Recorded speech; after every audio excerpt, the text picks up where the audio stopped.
The rain drums against my window, carving tiny rivers that blur the Seattle skyline beyond. I sit cross-legged on my couch, staring at the lone chocolate cupcake on my coffee table. One lonely candle rests unlit at its center.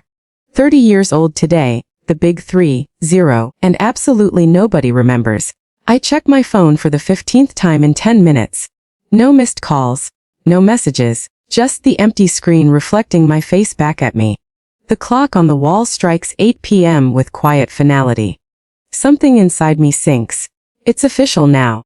My milestone birthday has arrived and passed, without a single acknowledgement from the very people who gave me life. I unlock my phone and pull up Instagram, fully aware I'm walking into emotional self-sabotage. My thumb scrolls almost automatically until it lands on what I've been expecting. My sister Camille's newest post. There she is, glowing at her piano recital last night, fingers perfectly poised above the keys. 78 likes already.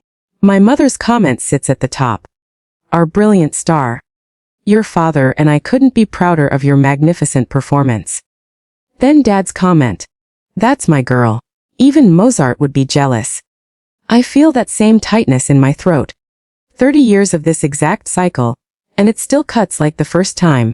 I close Instagram and switch to my camera roll, pulling up photos of the boutique hotel redesign I wrapped up last month. The golden lighting, the flawless balance of modern luxury and historical detail. The project that earned me industry recognition and a hefty bonus. A tear lands on the screen, warping the image of my proudest professional accomplishment. I swipe it away with my sleeve. No one's ever going to celebrate you, Emery, I whisper softly, my voice sounding small in the hollow apartment. Not the way they celebrate her. An old memory intrudes, me at 10 years old, waiting in the living room in a pink dress my grandmother had mailed for my birthday. My hair carefully brushed. A fixed smile on my face. Hurry up. We can't be late for Camille's recital, Mom had called out, rushing past without really seeing me. But what about my party? My tiny voice had barely registered. Dad had patted my head absently. We'll celebrate next weekend, kiddo. We never did. That was the first moment I learned how to disappear into the background of my own life. To expect nothing and be grateful for less. To watch Camille bask in the spotlight while I stood hidden, clapping louder than anyone. I wipe another tear away, irritated with myself for breaking down. I'm 30, not 10. I should be past this by now. The cupcake sits untouched, its chocolate icing crusted slightly from waiting too long. I reach for it, then hesitate. What exactly am I celebrating?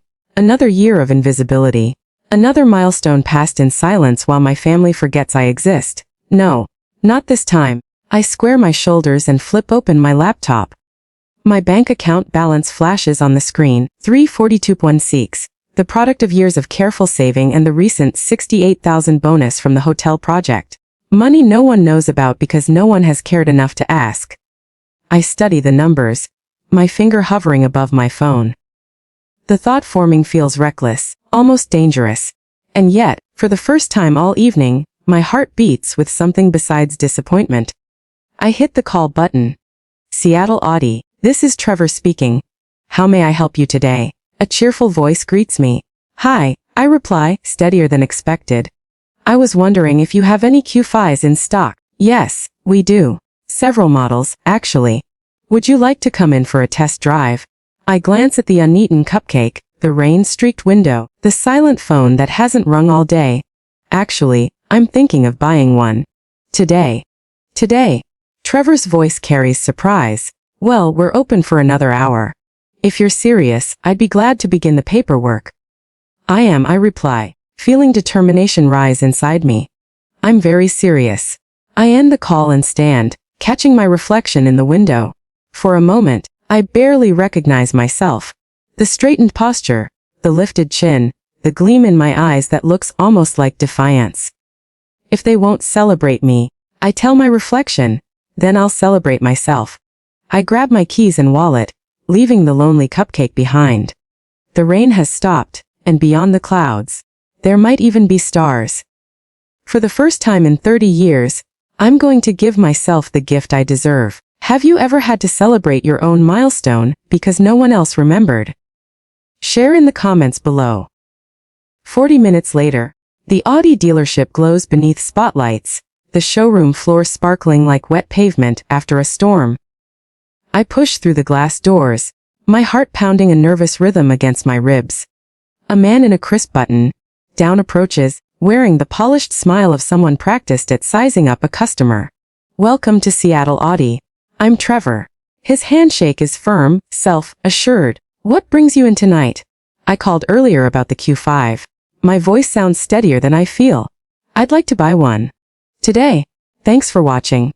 Trevor blinks, surprise flashing across his face. Of course, let me show you our selection. He leads me through a showroom of sleek cars, their curves gleaming under bright lights. The midnight blue Q5 waits in the corner, almost watchful, as though it's been waiting for me. I trace my fingers along its glossy surface, seeing my reflection distorted in the paint. A woman walking with purpose. I can start the paperwork if you'd like a test drive first, Trevor offers. No need. I straighten my shoulders. This is the one. In the finance office, a woman with silver, streaked hair slides forms across a polished desk. When we reach the payment section, she glances up. How would you like to finance this purchase? I'll be putting down $60,000 in cash. The words feel unusual in my mouth. I'll finance the rest. Her brows lift slightly. A quick flicker of surprise I've grown used to spotting. People always underestimate me. That's quite a down payment. She taps at her keyboard. May I ask your profession, Ms. Blake? Interior architect. I recently finished a boutique hotel redesign. I don't mention the recognition or the bonus. Let them wonder. My signature looks almost foreign on the last papers, my hand trembling despite my resolve. The key fob feels solid, heavy, real, mine. Congratulations on your new Audi. Trevor walks me to the vehicle, standing proudly beside it as if he had built it himself. I catch my reflection in the deep blue paint. The overhead lights create a halo around me. For a moment, I barely recognize the woman in the reflection. Something about the squared shoulders, the tilt of the chin. Back home, I park in front of my apartment building, unable to stop glancing back at the car as I walk to my door. It looks almost defiant beneath the streetlights. Inside, I unlock my phone and scroll through Instagram. My finger hovers above the camera icon, then I grab my jacket and head back out. This has to be done properly. 30 minutes later, I'm at Cary Park. The Seattle skyline stretches out before me, the Space Needle glowing against the night sky. I position my new Audi with the city lights behind it, adjusting the angle until it looks flawless, the midnight blue surface mirroring the glow. I take several shots, choosing the best one. The caption takes longer than the photo. I type and erase, my thumbs fluttering nervously over the screen. Finally I decide. Happy birthday to me. Dream car, dream life. The words come out softer than I meant them to. A small one. She presents a plain chocolate cake with buttercream frosting. Any message? I pause only for a moment. Happy birthday, Emery. From me to me. Her eyes meet mine with a quiet understanding, as she pipes the words onto the cake in graceful script. No questions asked, just a sympathetic smile as she boxes it up. Hope it's a good one, despite everything, she says, sliding the box toward me. Back in the car, I set the cake gently on the passenger seat. In the window's reflection, I glimpse a woman I'm only beginning to recognize. Someone who's decided her worth isn't up for debate anymore. The cake rides beside me like a companion, as I steer through the rain, slick streets. Heading home to finish celebrating the birthday everyone else forgot. The next evening, my new Audi's tires crunch across the familiar gravel of my parents' Bellevue driveway. I park with intention beside Dad's practical sedan. The contrast between the cars is a physical sign of how different we are. Through the large bay window I catch their silhouettes. Mom, Dad, and Camille, watching me arrive. Their faces move from judgment to surprise, as the gleam of the vehicle registers. I sit for a moment, hands still on the wheel. The cake box sits on the passenger seat, its message hidden like a ticking device. I inhale deeply. 30 years of suppressed words press at my throat. Today is different, I murmur to my reflection in the rearview. I lift the cake box and step into the cool evening air. Mom opens the front door before I reach it. Emery. What? Surprise! Her gaze flicks past me to the Audi, then back to my face. Come in, dinner's nearly ready. Dad stands in the foyer, arms folded. That's quite a vehicle you've got there. Yes. I offer nothing more as I cross the threshold, brushing by him with the cake box. Held protectively. Camille hovers nearby, curiosity and discomfort warring on her face. Hey, Em, nice car. The dining room looks the same as always. The polished maple table, where so many milestones have been celebrated, mostly Camille's. Crystal glasses catch light from Mom's treasured chandelier. The table is set with the good china. The plates reserved for important occasions. Never mind, Merlot. Mom asks, already pouring. Just water, thanks. I want a clear head for what's coming. Dad takes his seat at the head of the table, his domain secure. So, Emery, that car must have cost you. Financing these days is a trap, you know. Those dealers will promise anything to get your signature. I sip my water, no financing for most of it. The silence afterward feels tangible, as if the room itself presses down.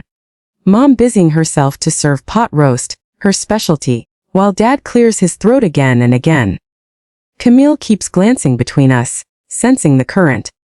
The Thompson Hotel project must have gone well, Camille offers, reaching for the salt. It did. I cut a small piece of meat. The client was pleased. Hotels are risky these days, Dad says, stabbing a carrot with his fork. Tourism fluctuates. You should be putting money into retirement, not depreciating assets. Harold, Mom warns softly. What? I'm just stating what a responsible parent would. These large purchases at her age.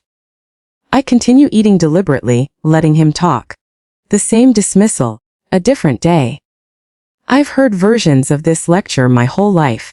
My university choice too expensive, my apartment in the wrong neighborhood, my career unstable. The meal goes on with carefully steered small talk. Weather, Camille's upcoming recital, the neighbors' renovations. Not once do they mention my birthday. When we finish, I rise and fetch the cake box from the sideboard, where I'd placed it. The table quiets as I set it in the center beneath the chandelier. With measured movements I lift the lid. Happy birthday, Emery, from me to me, reads the white, frosted script. Mom's hand flies to her mouth. Oh, Emery, we don't. My voice is steadier than I expected. For 30 years, my birthdays were overlooked while Camille's moments were treated like royalty. Dad shifts in his seat. Now that's not fair. Isn't it? I hold his gaze. My 16th birthday. You gave me a grocery store cake while Camille had a catered party with 50 guests for hers. Mom's eyes fill. We never meant. My 20th birthday coincided with Camille's college graduation. Not only did everyone forget, you planned a family vacation to celebrate her, and didn't include me, because someone needed to watch the house. Not one knew. Camille's eyes go wide. I never knew that. And this year, I continue, my voice strengthening with each sentence. Complete silence. Not even a text. The room stills. The only sound is the grandfather clock's tick in the corner, marking uncomfortable seconds.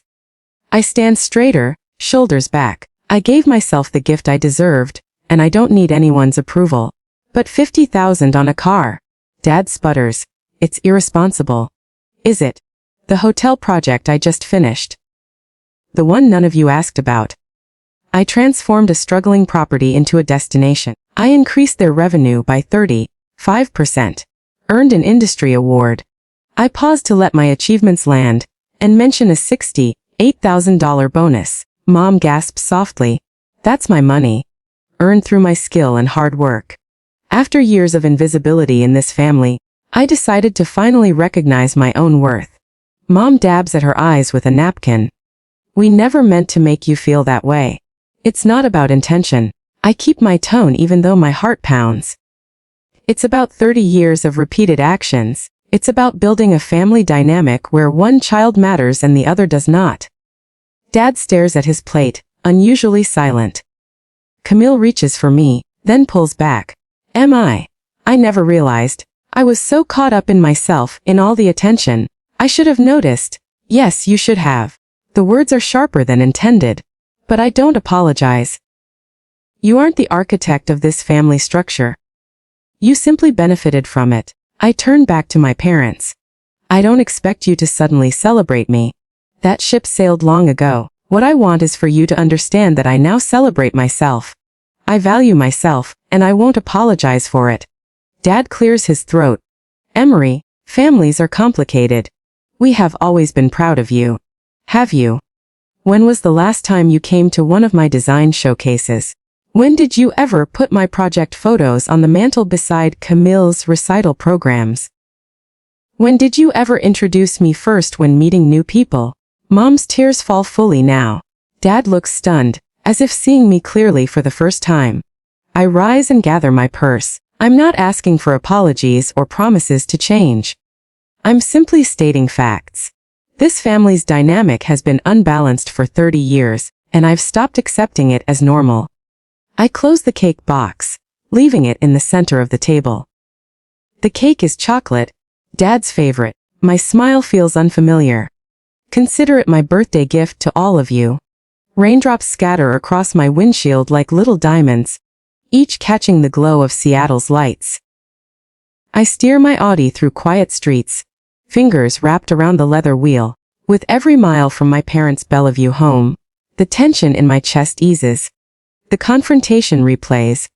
Their faces as I opened the cake box, the hush after my words. For 30 years, my birthdays were forgotten while Camille's were celebrated like royalty. My voice never wavered. Not once. I pass the Space Needle, lit against the night. From some angles it looks like a UFO above downtown, poised for takeoff. Tonight it feels like a beacon, a reminder that sometimes you must climb impossible heights to be seen. When I reach my building, I sit in the car for several minutes, watching raindrops race down the windshield. The leather still smells new. Dashboard lights glow soft blue in the dark. This car is more than transport. It proves I can give myself what no one else would. Inside my apartment, everything seems altered. Same furniture, same art, but the space vibrates with new energy. As if the woman who left this morning isn't the same one who returned. My phone buzzes. Then again. And again. I pour a glass of wine before checking the messages.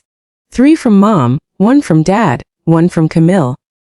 Mom's first. We never meant to hurt you like that. You have to understand. Second, your father and I love both our girls equally. We always have. Third, please call me back. We need to talk about this as a family. Dad's is brief and awkward. Family unity matters more than any misunderstanding. Let's not let this cause a rift. Misunderstanding. As if 30 years of pattern is a simple mistake. I take another sip and open Camille's message. Can we meet tomorrow? Just us. Coffee at Elm Street near Pike Place at 10. I stare at my sister's text far longer than necessary.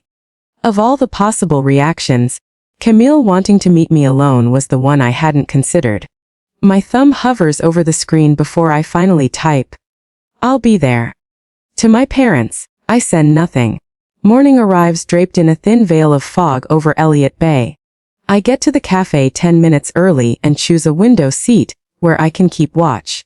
Camille enters 5 minutes late, her unmistakable pianist's posture present even in casual clothes.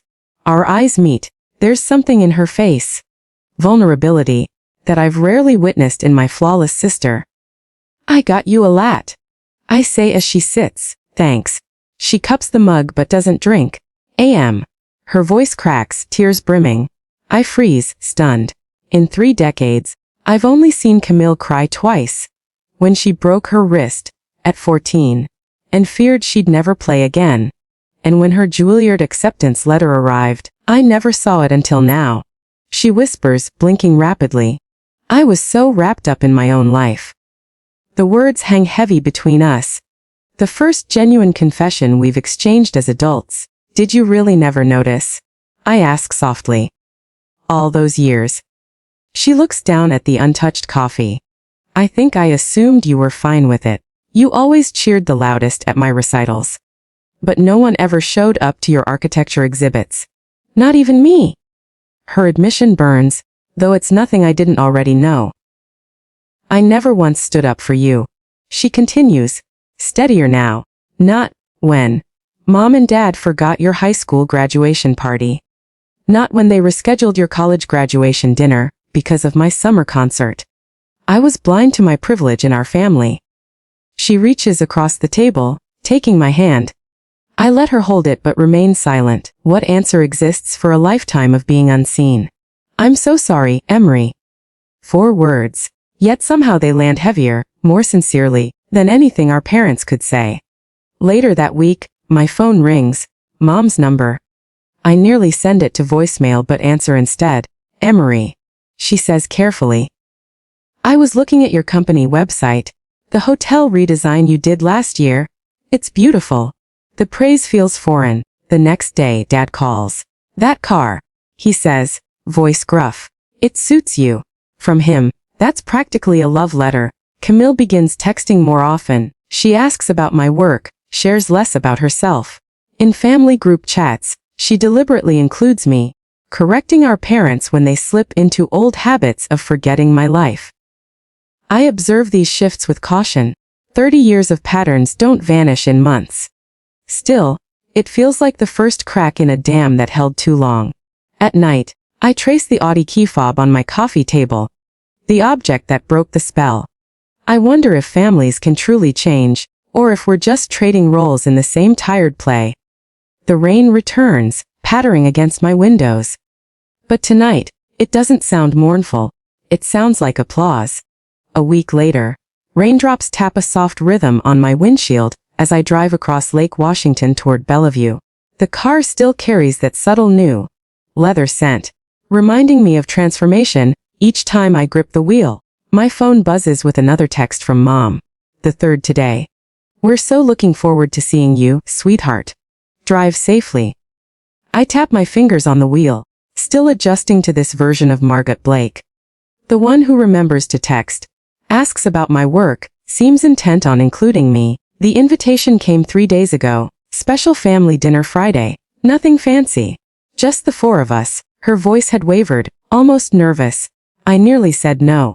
After decades of neglect, 6 months of change felt like too little. But something in her tone swayed me. Now, as I crossed the bridge between my new world and my old one, my bold, self-designed apartment shrinks in the rearview. Ahead lies the tree-lined street where I first learned to disappear. Turning onto their block, I stop short. Balloons. Blue and silver. Bob on the mailbox. A knot rises in my throat. I park behind Dad's truck and pause. Through the curtains, Mom peeks out, waves with a tentative smile. The front door opens before I get there. Emery, she says, pulling me into a longer than usual hug. Her perfume is the same, yet something in the embrace feels altered. You look wonderful. Thanks. The house smells of roasted chicken and something sweet. Cinnamon, maybe. What's the occasion? I ask. Her eyes flick toward the dining room. Why don't you see for yourself? I round the corner and freeze. The table gleams with good china and crystal. Flowers at the center. A Macrina bakery box waiting. Streamers dangle from the chandelier. Surprise. Dad says, standing awkwardly. Better late than never. Camille steps forward, clutching a wrapped package. Happy belated birthday, M. I stay rooted in the doorway. Dad nods at the box. Go on. Open it. With shaking fingers, I lift the lid. A chocolate cake, buttercream frosting, elegant blue script. Happy belated 30th birthday, Emery. I know we can't undo the past. Dad begins, eyes fixed somewhere beyond me. But your mother and I. We haven't been as attentive as we should have. An understatement for 30 years of absence. Camille presses her gift into my hands. Open mine first. Inside the paper lies a black frame. Beneath the glass, a photograph of the hotel lobby I redesigned, alongside the glowing review from Seattle Architecture Monthly. I had it printed and framed, Camille says softly. For your office. Thank you. I whisper, touched despite myself. We sit down to dinner. Conversation is halting, but sincere. Mom serves chicken marsala, my favorite, though rarely made for me. Dad clumsily asks about my projects. Camille fills gaps with stories. We wanted to make up for missing your birthday. Mom says, it's been a long time since we've served cake. Her words catch me. Just one missed occasion, not decades of neglect. Dad nods. Your mother feels terrible. I set my fork down. It wasn't just my 30th birthday, Dad. The room falls silent. Dad shifts uncomfortably, glancing toward Mom as if for backup. I know, Mom finally says. We've overlooked too much, made you feel less. Not just less, I murmur. Second place, or no place at all. The cake sits half, eaten in front of us as I continue. I appreciate tonight, I really do. But you need to understand something. I'm not here for belated parties or guilt-fueled gestures. I look at each of them in turn. Dad, still baffled by my career, Mom, trying but missing the core truth, Camille, genuinely remorseful for the part she unknowingly played. What I want is respect. To be seen, for my accomplishments to matter. For my place in this family to count. Dad fidgets in his chair. Of course you count, Emery. You always have. Do I? I ask quietly. When was the last time you attended one of my exhibitions? Or asked about my work without me prompting you? When did you ever put my milestones before Camille's? The silence this time is heavier. Things will change. Mom promises, reaching for my hand. I let her take it, but my voice stays steady. They already have. Because I have. I decide my worth now, not anyone else. The words float in the air, not angry, just certain. For the first time, I feel the balance shift. No longer the daughter begging for scraps of attention, but a woman defining her own terms. Fair enough. Dad says at last, nodding slowly. We've got some catching up to do. Camille lifts her glass. To new beginnings, and better birthdays. I raise mine to meet hers, studying their faces. My imperfect family, fumbling their way toward repair. Not because I forced them by buying a car, but because I showed them my self-worth. The cake tastes sweet. Not flawless but enough. Like this moment, imperfect, yet maybe exactly what I need. To new boundaries, I add firmly. And to celebrating ourselves, even when no one else does. 1 year later, the soft chime of my phone wakes me. I squint at the screen. Dad's message. Happy birthday, Emery. Hope it's a good one. Simple, direct. A world away from last year's silence. More notifications follow as I brush my teeth. Flowers from Mom. A lunch invite from Camille. Plans from my colleagues. The contrast hits me like sunlight after storms. Sliding into my Audi, I run a hand across the leather wheel. For a year it has reminded me of the moment I chose myself. Today, it carries me to a birthday others remember too. At the office, my team surprises me. Champagne, a towering chocolate cake. Ben, my assistant, raises a toast. To Emery, whose Harborview redesign just won us the Westlake Tower contract. The client requested her by name. The praise washes over me. I accept it without shrinking. Last year, I would have deflected. Today I simply raise my glass. Thank you. I couldn't ask for better colleagues. Later, Camille meets me at a waterfront restaurant. She feels different now. Present, attentive. I reserved the best table, she says, leading me to a window with a view of Elliott Bay. She hands me a small wrapped box. It's not much but. Inside rests a silver compass pendant, for the woman who found her own direction. It's perfect. I whisper, touched. Camille reaches across the table. I've been thinking about what you said last year. About being invisible. I never realized what it cost you to always cheer for me. I fasten the pendant around my neck. We can't rewrite the past. No. She agrees. But I can do better now. After lunch, I drive to Cary Park Viewpoint. The skyline spreads wide, the Space Needle sharp against a rare clear September sky. Mom calls. Happy birthday, sweetheart. Her voice warm but cautious. Did you get the flowers? They're beautiful, Mom. Thank you. A pause. Your father and I wondered if you'd join us for dinner this weekend. Nothing fancy. Just family. Family. The word feels different now. Lighter. No longer heavy with disappointment. I'd like that. I say. Saturday works. This time, the invitation feels real. Not a demand. A choice. Back home. A package waits at my door. Camille's handwriting. Inside is a handmade scrapbook. Page after page my graduation, my first award, clippings of the Harborview project. A note slips free. I see you now. I'm sorry it took so long. I trace a photo of myself beside the Audi. The day I stopped waiting for recognition. Then I add a recent picture. Me with my team at the hotel opening. A new chapter added to the story. Afternoon light pours in as I weigh my evening plans. Dinner with my parents, or a birthday gathering with friends at Elliot's. For once, both are options. Neither is an obligation. I fasten Camille's compass around my neck. The reflection staring back is a woman who knows her worth was never theirs to give. It was always mine to claim. My car keys glint on the counter, catching the light. The Audi wasn't just a car. It was a vow. A promise to never again wait for others to define my milestones. Some gifts don't just change what you own. They change who you are.